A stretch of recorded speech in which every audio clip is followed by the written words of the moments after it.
In just a moment, Autolite presents Suspense with Herbert Marshall. 'Twas the night before Christmas, and in Santa Claus' sleigh, the electrical system was plenty okay. The ignition was perfect, worked like a dream, and the sleigh ran so smooth it made Santa beam. Well, what was Santa's secret, Arno? I heard him exclaim as he drove out of sight, "It's no secret at all. It's just Autolite." Now, Harlow. You see, Hap, with all the kids in the world depending on old St. Nick Christmas Eve, he plays safe by replacing old or worn-out parts in his Autolite-equipped sleigh, with Autolite original factory parts. Resistor spark plugs, stay full batteries, distributors, starting motors, coils, generators, wire, and cable. All famous for their Autolite ignition-engineered dependability. Santa does it. Why don't you? Harlow, let's switch from Santa to suspense.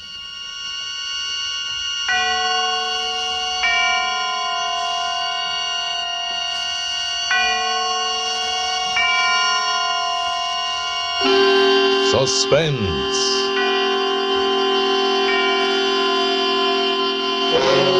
Autolite and its 60,000 dealers and service stations bring you radio's outstanding theater of thrills. Starring tonight, Mr. Herbert Marshall in Anton Leader's production of John Collier's Holiday Story. A tale well calculated to keep you in suspense.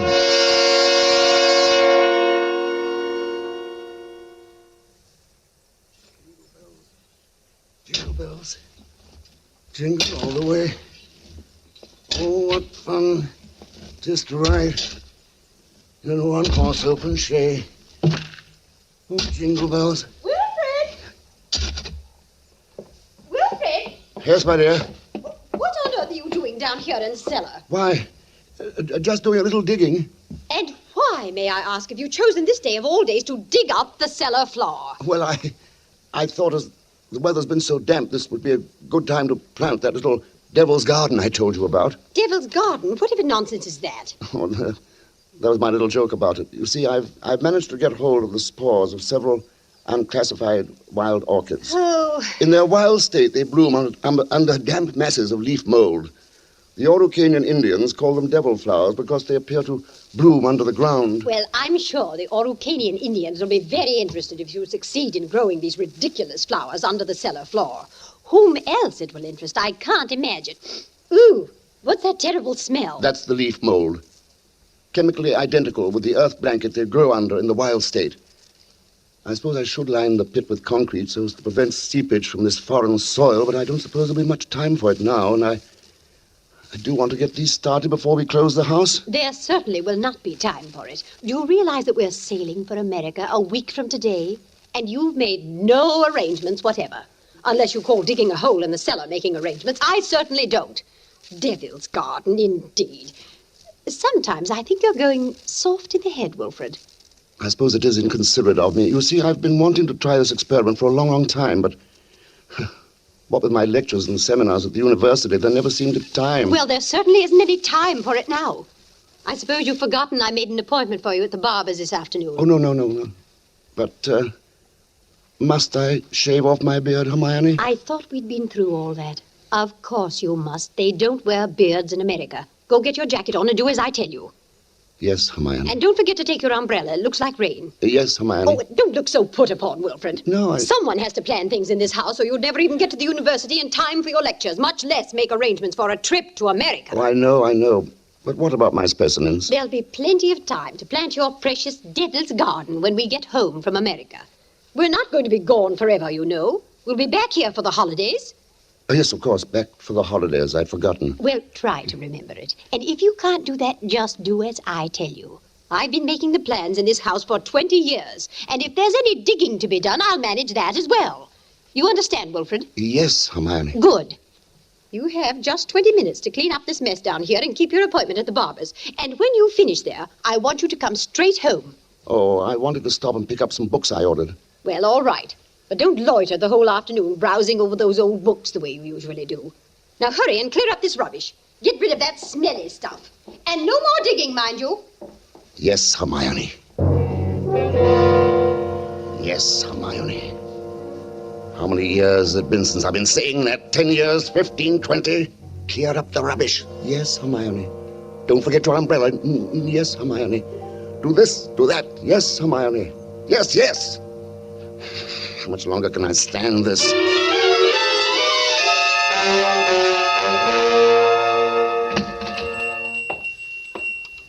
Good evening, sir. Good evening, Miss Markham.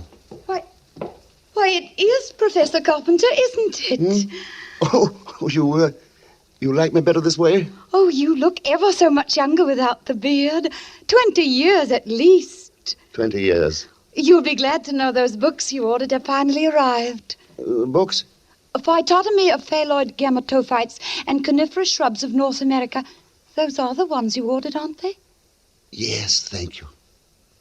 You're very kind, Miss Markham. Why kind, Professor Carpenter? Not many young ladies in bookshops would go out of their way to look up rare books for an old professor of botany. Why, you're not old, Professor Carpenter. Really, you look... And besides, I adore botany. It's my particular hobby. Oh, really? Yes. You never told me that before, Miss Markham. I was afraid to. You were so imposing with the beard and all. Miss Markham, Yes?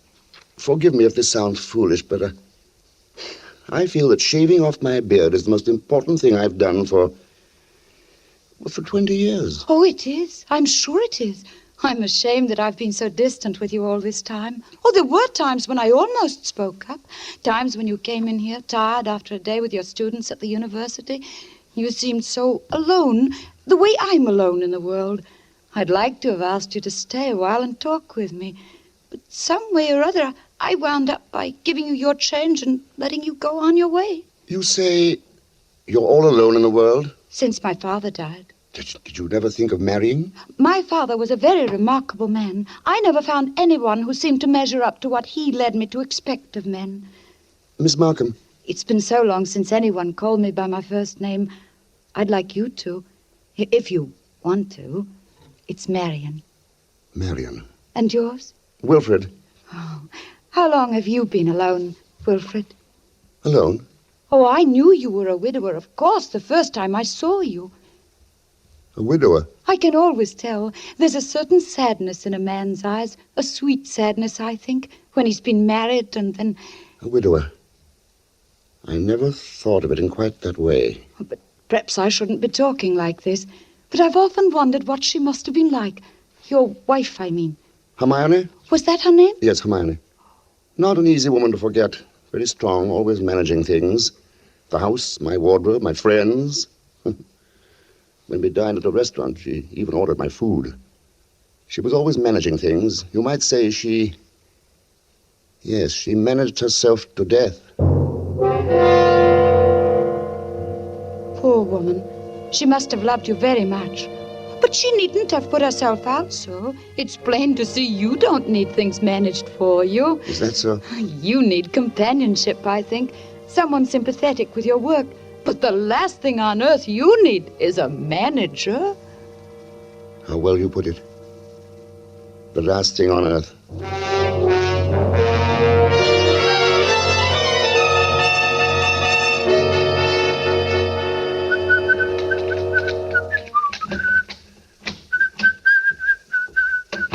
Well, at last. You certainly took long enough about it. What are you looking so pleased about? I don't know, Hermione.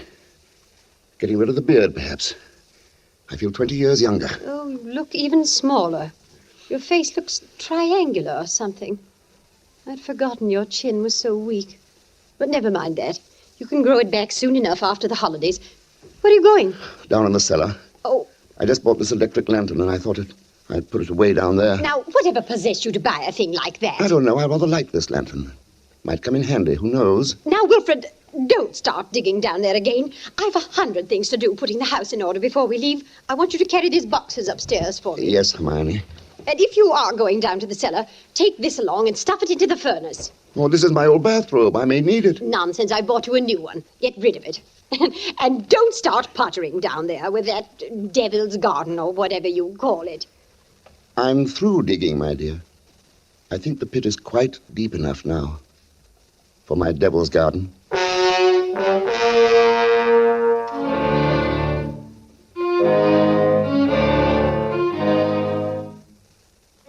It would all have to be carefully planned, of course.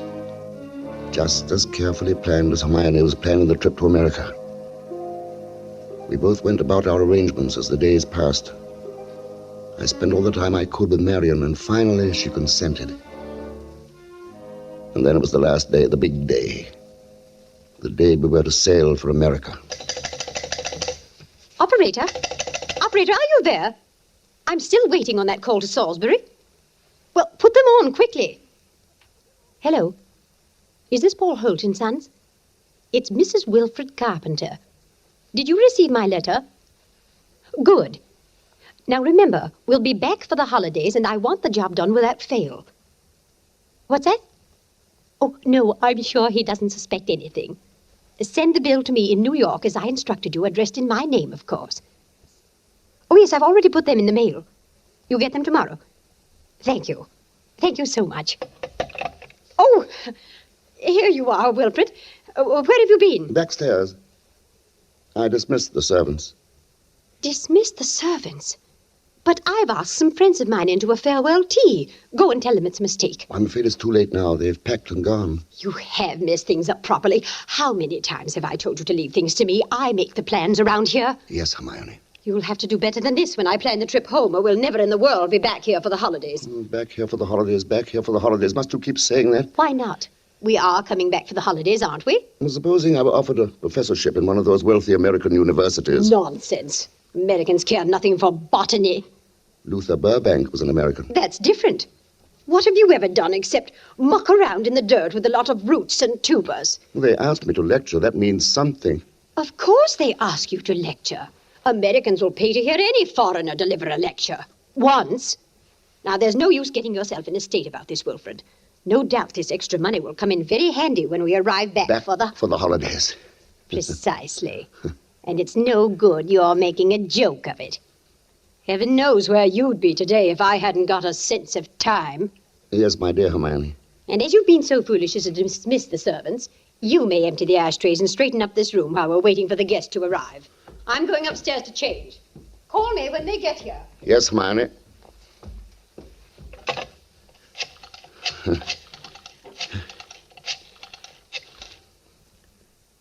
Marion, it's Wilfred. No, my darling, nothing's wrong. My plans are the same, unless you've changed. No. We'll meet in New York and be married there.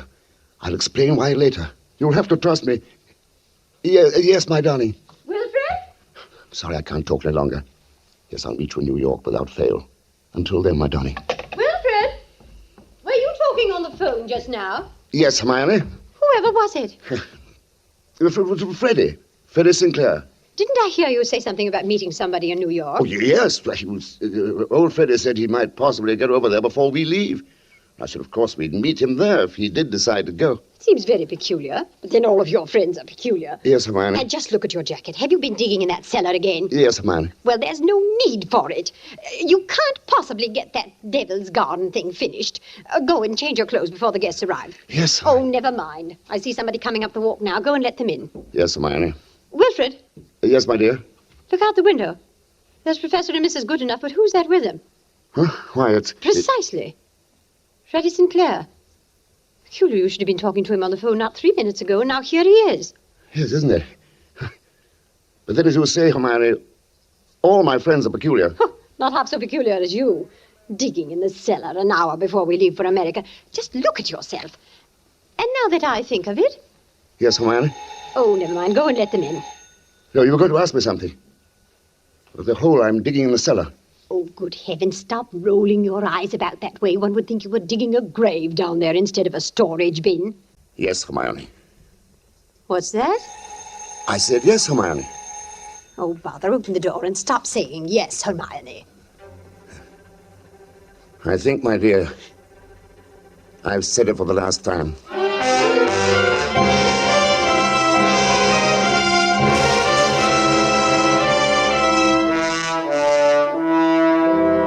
For suspense, Autolite is bringing you Mr. Herbert Marshall in radio's outstanding theater of thrills, Suspense.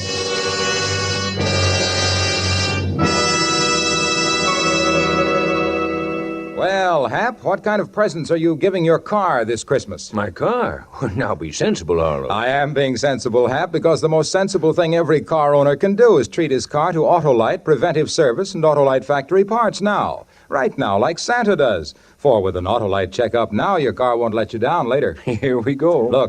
Look, Hap, Autolite parts are original factory parts on many makes of our finest cars. The same as those put in the car the day it was made. Resistor spark plugs, stay-full batteries, generators, distributors, starting motors, coils, wire, and cable. Your car uses them all. Autolite makes them all.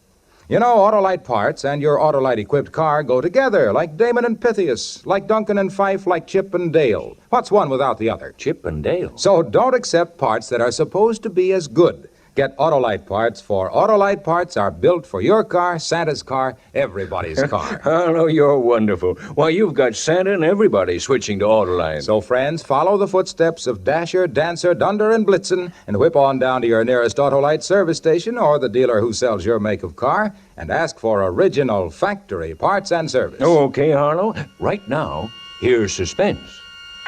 And now, Autolite brings back to our Hollywood soundstage Mr. Herbert Marshall, starring in a gripping tale well calculated to keep you in suspense.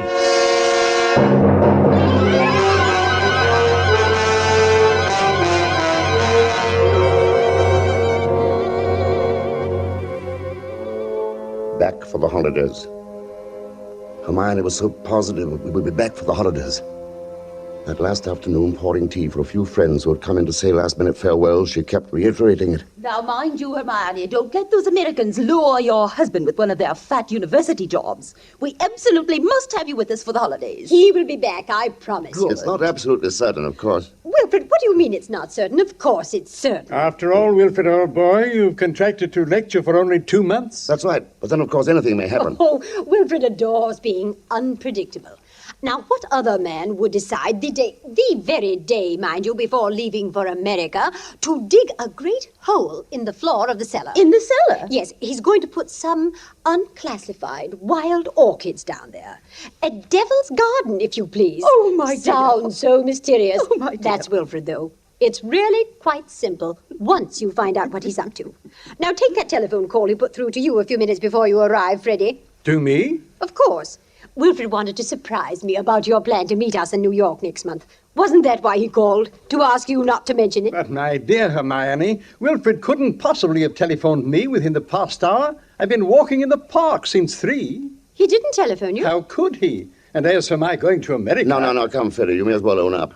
Hermione has found me out again. But, Wilfred, old chap, I really don't. You see what a poor liar Wilfred makes. He's as red as a beetroot. Aren't you ashamed of yourself, Professor, stringing poor Hermione along like that? And as for you, Freddie, I'm furious. You said nothing to us about going to America. But look here, old girl.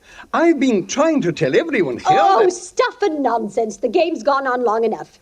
Besides, we must start getting ready. It was marvelous of all of you to come in to say goodbye. And don't worry about Wilfred's little jokes. I will bring him back for the holidays. You may rely on it. They all believed her. For years, she'd been promising me for dinner parties, garden parties, committees. And the promises had always been kept. This time they wouldn't be. I'd seen to that. The servants were gone for good, the farewells all said.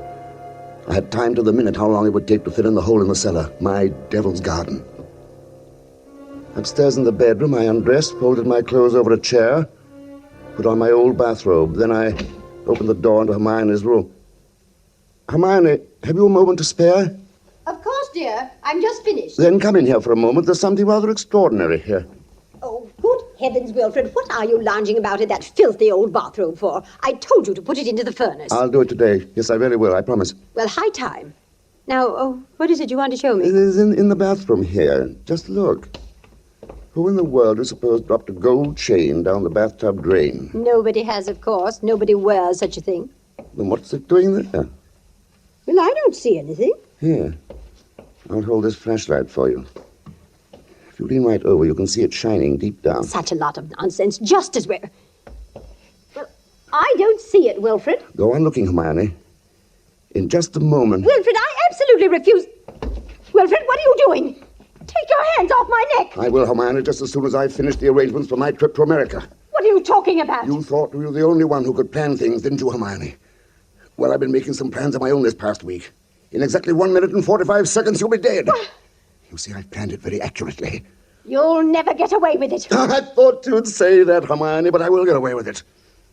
You won't mind the smell of the leaf mold down in the cellar when I take you down there today. Yes, that's where you're going, Hermione. Into my devil's garden that annoyed you so much. My friends, they all expect me back for the holidays. And if I don't come back, they'll start asking questions. No, they won't. No, because you'll write them letters, Hermione, on the typewriter, as you always do. They'll be signed H, in that neat, cryptic way you always sign your notes to your friends. Oh, let me up now. No. It won't work, Wilfred. You were never any good at planning things. But I've changed. I've learned from watching you all these years. The lecture people in America, they'll be expecting you to travel with your wife. I will be traveling with my wife, but not my present wife, Hermione. What? Fortunately, they've never met you. I'll write a few letters home for you, then fewer and fewer. I might even come back alone in a year or two and sell the place, say you died in America. Nobody will ever suspect that you're lying under the floor of this cellar in this very house. Wilfred, it won't work, I tell you. That pit you dug in the cellar. I can assure you, my dear Hermione, it will serve its purpose well. Wilfred, you must... Sorry, my dear, I've got to get this done according to plan. You have just 5 seconds to say your prayers. Wilfred, you must listen. The cellar... Don't do it, Wilfred!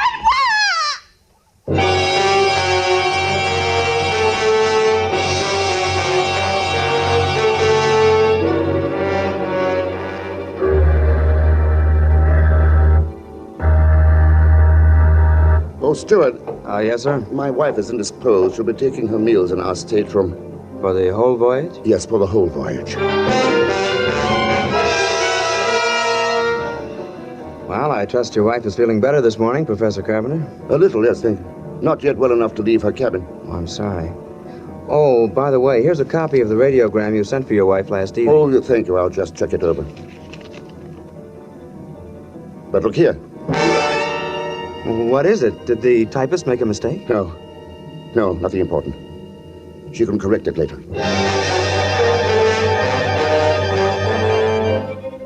For a moment, I had a feeling that Hermione had been leaning over my shoulder again, correcting what I had written. She always did. I had written a radiogram to Professor Goodenough and his wife. Have not been out of cabin the whole beastly trip. Wilfred well. Doubt will be back for the holidays. The copy read, no doubt will be back for the holidays. Exactly what Hermione would have written. Well, the rest of the voyage was uneventful. And Marion and I met in New York just as I had planned. Just as I had planned.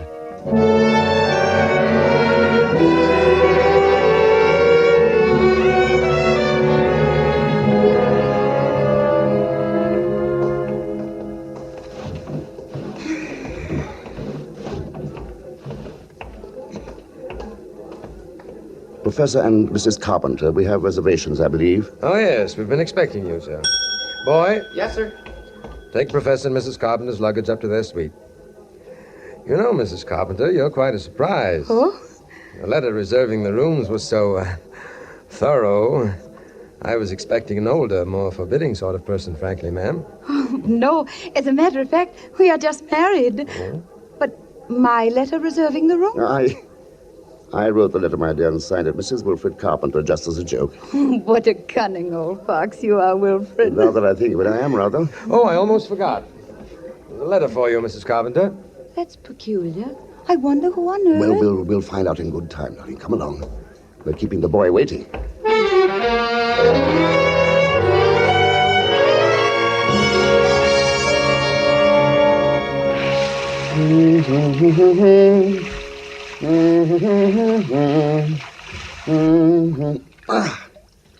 Nothing like a cold, brisk shower to put a man to rights.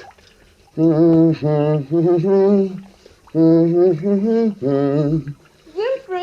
this letter... Oh, yes, the letter. Darling, dry my hair, will you? Yes, dear. It seems to be a bill of some sort from a building contractor in Salisbury. Oh, that's wonderful. Oh, bother, dry your own hair. Right, thank you, Miss. Let's see this bill or whatever it is. Yeah. It's very puzzling, Wilfred. You were a widower, weren't you? I mean, Hermione isn't still alive. Oh, good heavens, no. Let's have that. Yeah. Mm-hmm. Dear Madam, that's a good one. This is to acknowledge your order, together with the keys to your house in Launceston Place. Our men had no difficulty in finding the place where your husband had begun the excavation in the cellar. But apparently he changed his mind at the last moment and filled it in again. What is it, Wilfred? Our men will begin digging tomorrow. You may rest assured that it'll be a professional job and will be completed in ample time for your surprise Christmas present to your husband. We are happy to be conspirators with you in this thoughtful gesture and hope that Professor Carpenter will be pleased at the results of our work that he so quaintly calls his Devil's Garden. Very truly yours, Paul Holt and Sons, Contractors. Well, what does it mean, Wilfred? It means that Hermione was right. I will be back for the holidays. Back for the holidays. Back for the holidays. Back for the holidays. Back for the holidays.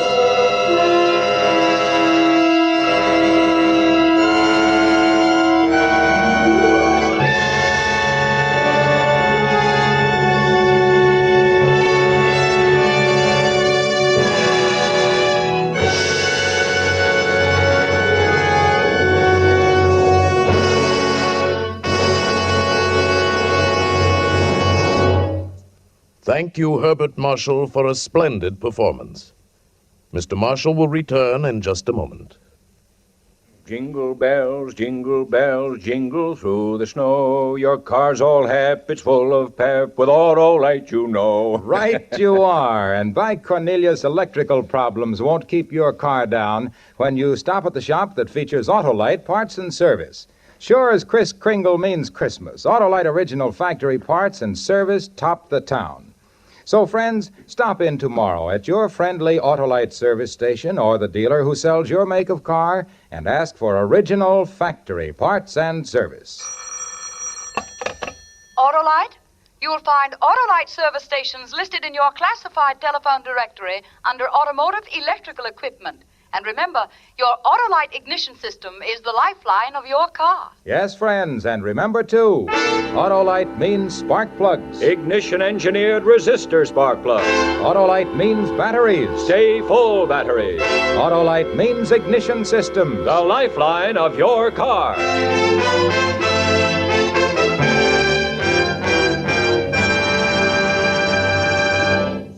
And now here again is Mr. Herbert Marshall. It has been a pleasure to appear tonight on Suspense, and it is my pleasure to extend to all of you, for Autolite, Tony Leader and his Suspense cast and crew, and myself, best wishes for the holiday season. Next week, on radio's outstanding Theater of Thrills, you will hear William Bendix in another gripping study in Suspense. Herbert Marshall will soon be seen with Margaret O'Brien in the Metro-Goldwyn-Mayer production of The Secret Garden. Tonight's suspense play was dramatized by Robert Tallman from a story by John Collier. Music was composed by Lucien Morawek and conducted by Lud Gluskin. The entire production was under the direction of Anton M. Leader. In the coming weeks, Suspense will present such stars as Ethel Barrymore, Dana Andrews, Robert Montgomery, Danny Kaye, and many others. So make it a point to listen each Thursday to Suspense, radio's outstanding Theater of Thrills. And next Thursday, same time, hear William Bendix.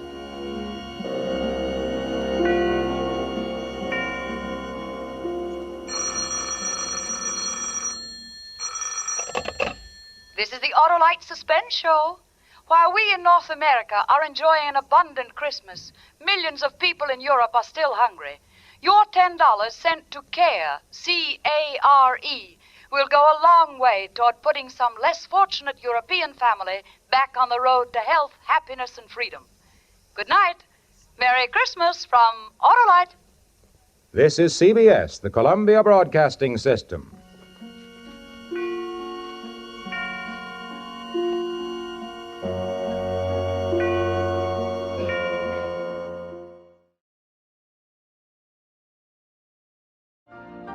You've been listening to the OTR Gold Network. Find more classic radio at otrgold.com.